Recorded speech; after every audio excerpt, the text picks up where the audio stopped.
It's a runaway train.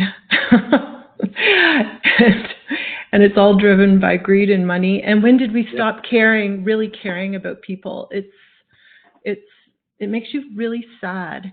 And you know what? There's been some pandemics completely helped and with homeopathy, but of course that is not a viable model either for money. Cuba has used homeopathy successfully several times. So let's ask you what you would do. You know the situation we're under. You realize the seriousness of it. If someone was listening that really cared, what would you tell them to do right now? And also anyone that has been vaccinated, anything that you would suggest? Yeah. Well, there we are making, of course, a big leap, especially with regard to the vaccinees, people who have been vaccinated. For the unvaccinated, and for that matter, for any pandemic that is caused by this type of viruses. So I'm talking about viruses that cause acute self-limiting disease like corona, like influenza. Very, very clearly, let nature do its work, but let's be very serious. I mean, we need, and that is what global health authorities should do, is to emphasize the importance of living a healthy life, for God's sake, right? I mean, they are coming with drugs, vaccines, and all kinds of stuff, not telling people, get rid of this over with, right? Make sure you have sufficient exercise.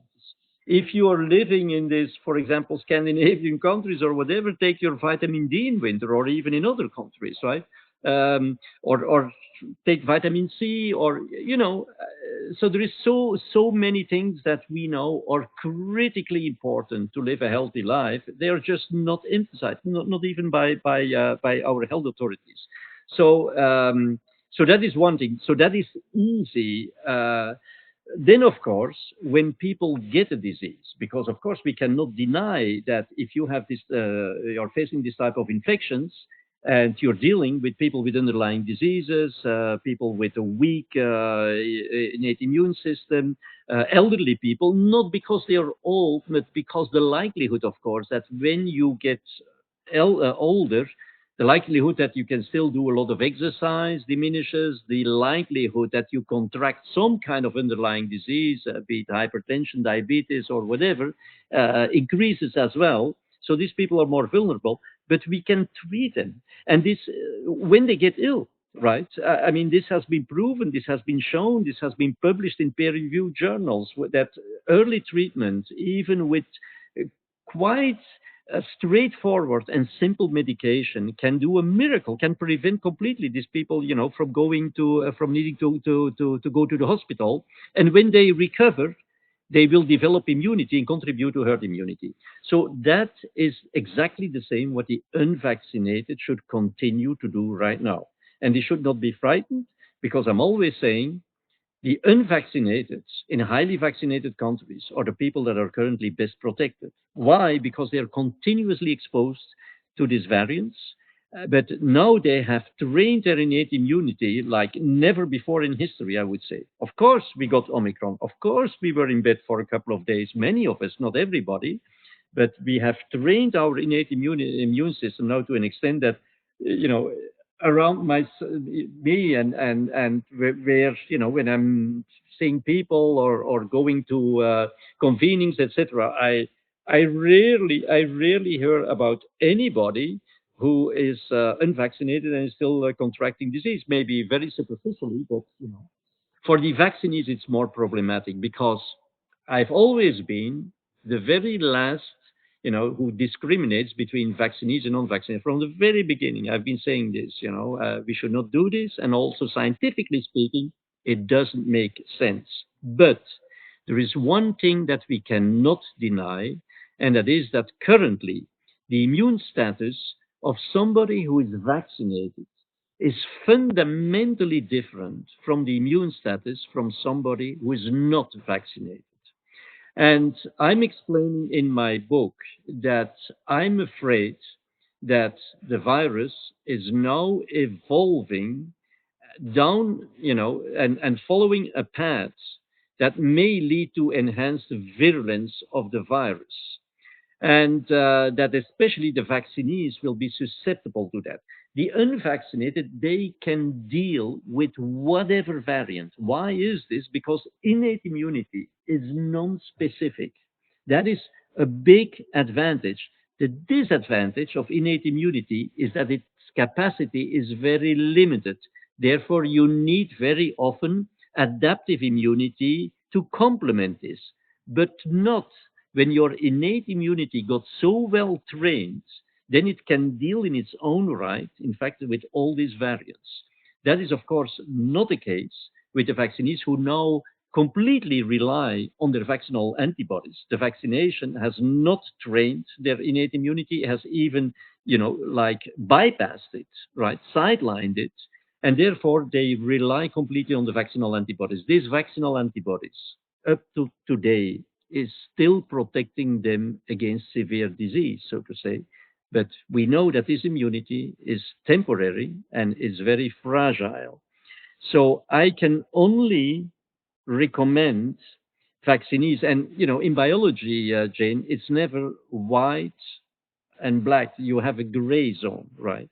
So I'm not saying all vaccinees will be susceptible, to severe disease when the virus evolves towards a more virulent form, because it all depends how many shots did they get. Which vaccines? We know there is a very strong difference between mRNA vaccines and non-mRNA vaccines. And then also have these people, been exposed to the virus before they got vaccinated or not? All this makes a difference. But it's very clear that if my family was vaccinated, if I was vaccinated, I would make sure that I have my hands on antivirals. Because if this happens, if my predictions come true, then we could be dealing with a situation where we have a big wave of severe disease, even enhanced severe disease, where even early treatment for some people, unfortunately, could come too late. And therefore, I think the way to go for the vaccinees is to make sure they have antiviral medication available. So that would be my recommendation. Sorry Right. for being so long. No, that's really good. And so, if you were someone that was listening in government or the WHO, you would say stop vaccinating Well, and that go is to antivirals. yeah. Of course, instead of mass vaccination, we need mass antiviral prophylaxis almost in highly vaccinated countries. Remember, I'm always saying Africa will win. They have not done these stupidities, and they have developed herd immunity, so they will deal with it in a natural way, right? Mhm. But unfortunately, what I'm also explaining in my book is that even if we stop mass vaccination today, even if we had stopped it, when Omicron appeared, we would not have been able to avoid the continuing evolution of the virus. And the reason is, in very, very simple terms, that you have seen this, of course, that when Omicron came, of course, some people will say, wow, Omicron is fantastic. It's going to boost the vaccine-induced immunity. It's more infectious, but less virulent, so it will induce herd immunity, etc. It was all wrong, wrong, wrong. Why? Well, what Omicron did is it caused in vaccinees vaccine breakthrough infections. So people were vaccinated, nevertheless, they developed infection. Many people even got the disease, vaccinees, right? The immunity that developed as a consequence of the vaccine breakthrough infection was not sufficient to control the subsequent Omicron descendants. So Omicron induced a kind of immunity that was not efficacious in taming the subsequent Omicron descendants. So the immunity was basically too weak. And that is how Omicron basically expedited even the immune escape. It basically, self-catalyzed, immune escape. It expedited it, it accelerated it, and that is why we are now seeing more and more infectious Omicron descendants, right? So the advent of Omicron, according to my analysis, has been a point of no return, right? In terms of the virus evolving towards a path that I think is not going to have a happy end. Of course, if on top you continue full speed mass vaccination and you even include children, you are going to make that process even faster, right? Mm-hmm. But ultimately, the final outcome, I think since the advent of Omicron, there was no possibility anymore to change this. And that is why we have been, shouting from the roofs that this mass vaccination, even before Omicron came, should stop for God's sake, because there we still had an opportunity, to block this whole evolution. But of course, nobody wanted to listen. That's very clear. Yeah. I listened to you early on. I was looking for information everywhere, and I think we need to take personal responsibility and stop giving away our power to people that seem to know. Like we need to take back. Yeah, well, Jayne, I must say, having worked with these organizations, industry, and the global and public health organizations, you have to realize that 90% of these people working there are people like you and me, very decent people, integer people, great people, doing fantastic job, diligent, etc. It's always at the top that we find the corruption, right? In all these organizations, it's at the top because there it's about egos, right? And it's about money, of course, and conflicts of interest, etc. And that is so sad because I got good friends in all these organizations, but at the top that's where the brainwashing starts, and you can of course give up your job. That is difficult to do. Some people do it, but very few. But for us, right, I think what is important is that we cannot fight with the same tools. These lobby, you cannot imagine how powerful this is, right? I knew from the very beginning that we would not stop this, right? I'm no longer naive after what I've seen, what I've experienced. I knew that we would not stop this. Nevertheless, you have to continue. But what is so important is that people simply say no. We don't need to, of course, rallies and all these type of things. I'm not saying that that is not useful, but the key thing is to say no. No, I don't get the shot because it's my health. I decide. You don't bother about my health. This is my child. This is my responsibility. I decide whether my child gets vaccinated or not. And that is also what I'm doing with the science. They're saying, look how good these vaccines are and how efficient. And I'm saying, no, look, this is the scientific evidence. It's not true what you're saying. So I'm saying, no. They're saying these vaccines are safe.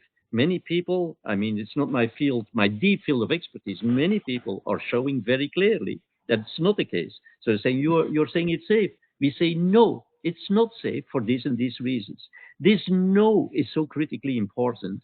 And that is what I think unites us, right? And even if we think we are isolated and we are alone, there's so many people saying no that this is at some point this is going to build a critical mass. According to my country fellow Matthias de Smet, whom you may know, this critical mass. 10% may be sufficient, right? And you see already that things are changing. It's very, very slow, but with many things, you need it. There is inertia, and these things need to move. But once they start to move, all of a sudden, you can get this exponential curve where things accelerate. And I think that's what we need to hope for. And at some point we need to stay calm. We cannot combat them. We cannot fight them with the same tools. We, compared to what they have, we are nothing. But saying no is very, very, very strong, very powerful, and I think very important. Right? That's the biggest lesson. Learning to say no until you know more. Yeah. Thank you so much. I'll pass you back to Grace. You're very welcome. Okay. Hey, Geert, I know we're at the end of the hour that we promised with you, but I'll just share to you. I was just about to look at the No. I'll have two quick questions from a viewer and another a little longer, but it's up to you to answer which one. I bet two of them you might have responded indirectly. He said the first question you just mentioned is, why doesn't the WHO listen to you and others about the truth? Then the second one is, ask him if he. So sorry. The question is, the first question is, why they didn't listen? Why did they not listen to you? Yeah. And others. And then the second one is, ask him if he thinks this was all planned event. And the last one is, also, if this event changed your views about vaccine. It is said that even Pasteur had changed his viewpoint. So, whatever you want to share. So why did they listen to me? Well, I think I made it very clear that this is my fight is about the science, the science and solidarity is about the reason why I'm doing this is my passion for the truth, right? I know that what is said is fully wrong. And it is even so wrong. I mean, if I would have some doubt about this, I would probably not react to this, right? But it's so convincingly wrong that when you have a passion for the truth, I mean, it's even more than a mission. There is nothing you can do about this. You have to raise your voice. I mean, I cannot do otherwise. So their mission, that's not a mission, is the money. So, and they have all the power to push this agenda. They, it's like, as I was saying, a joint venture between even several different branches in industry, chaperoned by the WHO and the politicians and our health authorities. So it's a very powerful lobby. So that is why they didn't listen to me. Once the decision had been taken, and basically once they had already decided they would do the mass vaccination. And so, wait a second. The second question was about just one keyword, and I will remember. Planned event. Do you think it is a planned event? Well, I think I have been very clear in that regard. I certainly can understand that people think, this is all planned, and I can understand. And I would probably think the same way if I had not worked with these organizations, if I would not know what is happening behind the curtains, if I would not have this scientific insight, also in the pandemic. I would probably think exactly the same, because if you find out that all these guys who are raising their voices are all having conflicts of interest, the advocates of the narrative, of the mainstream narrative, all have conflicts of interest, that they refuse to debate us, right? That they what they are saying is completely lacking transparency. They are changing their opinions. They are changing their predictions. They are changing their views. They are changing the definitions and everything. And then there is complete lack of information. If you hear these scientists talking, I'm often thinking, are they politicians or are they scientists? I mean, they are not talking about the science to people, right? It's like, you know what? Just get yourself vaccinated and your children vaccinated and you'll be fine. That's what our health authorities are saying. And now that they clearly see that this is not going the way they expected, they're even lying. So I can completely understand that within that context, right, people say, oh, something is fundamentally wrong here. It cannot be otherwise than all this was on purpose, right?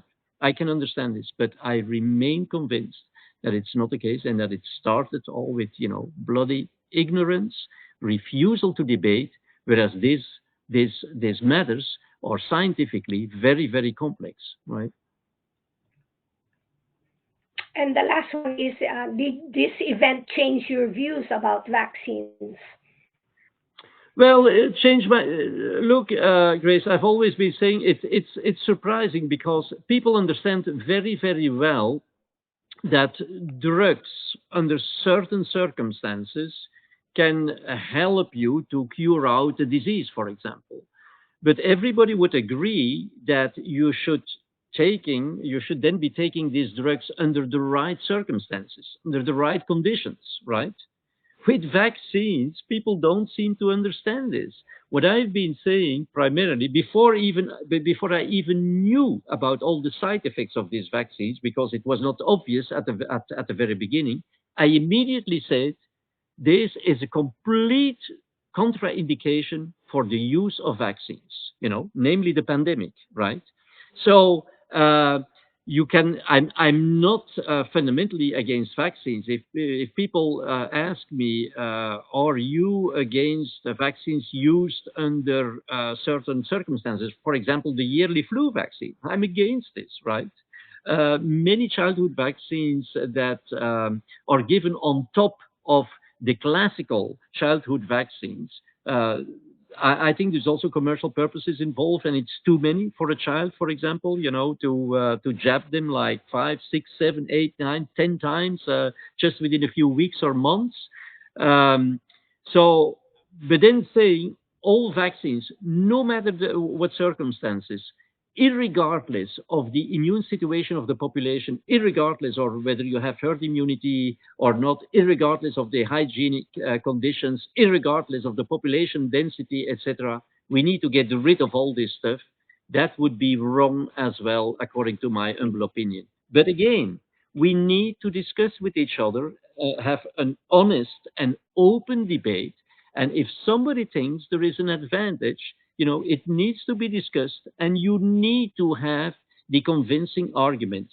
I have been advocating in the last 15 years at World Vaccine Congresses for doing a better job in vaccinology, for improving it. And it's not just, improving doesn't mean that you need modern technologies, right? These technocrats who are coming with all these modern technologies have forgotten about the biology. No, first and foremost, we need to better understand how the virus is interacting with the immune system, the pathogenesis, right? And based on that deep understanding, we can begin to see how we could possibly, influence the immune system in a way that is beneficial for individual health, but also for public health, for the whole population, right? And that is where I think we come together with, the emphasis on innate immunity. And I've been researching, on a type of vaccine, or call it immune intervention, whatever, because vaccines start to have a bad connotation, where you could stimulate the innate immune response in people without a need for using live vaccines, for example. That is real innovation, taking into account the biology, right? Instead of simply, wanting to sell new technologies, for commercial purposes without even understanding what these technologies are doing. Because, they fundamentally change the way we make vaccines. Basically, it's your body that is making the vaccine. We never did this in the past, the mRNA vaccine, it's your body. Your body is the factory. Come on. So you have no control where the antigen is expressed. You have no control for how long it is expressed. You have no control at what concentration it is expressed. Come on. This violates all the rules of vaccinology. Right? I hope that answers your part of your question. So. Yes, I'm sure the viewer is satisfied with that answer. Thank Okay. you very much. And um, And thank you for your work, and thank you really for coming up with this book, because I'm sure many people will be able to, especially the scientists or those, because I believe you've written this book for, let's say, experts or to understand more. So they. I've written this book, first of all, because I wanted the science to be documented, right? Not that anybody could say later on, oh, you know what, we didn't know this.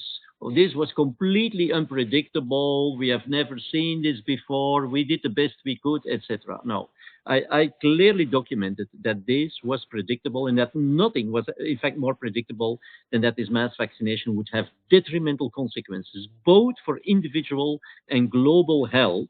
Now, the other advantage of the book is, of course, that when people get confronted, with very often these are medical doctors or other scientists that still think they can make a case towards laymen, to convince them of the vaccination, I'm then saying just give them the book.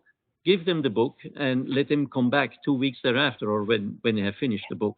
I think it will silence many of them, right? And if the book can achieve that purpose, right, that people feel like a little bit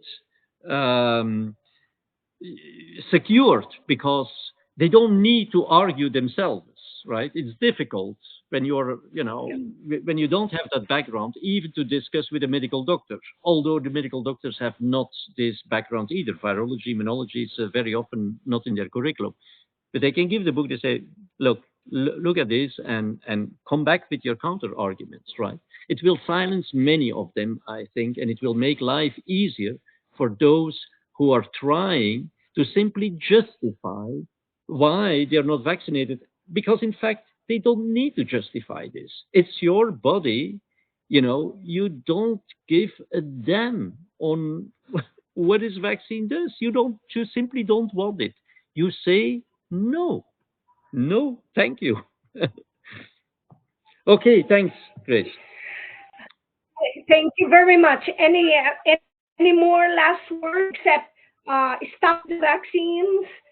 No, get the book, and what else do you want to say? Well, for me, it's not about the book. I'm not like in the commercial mode.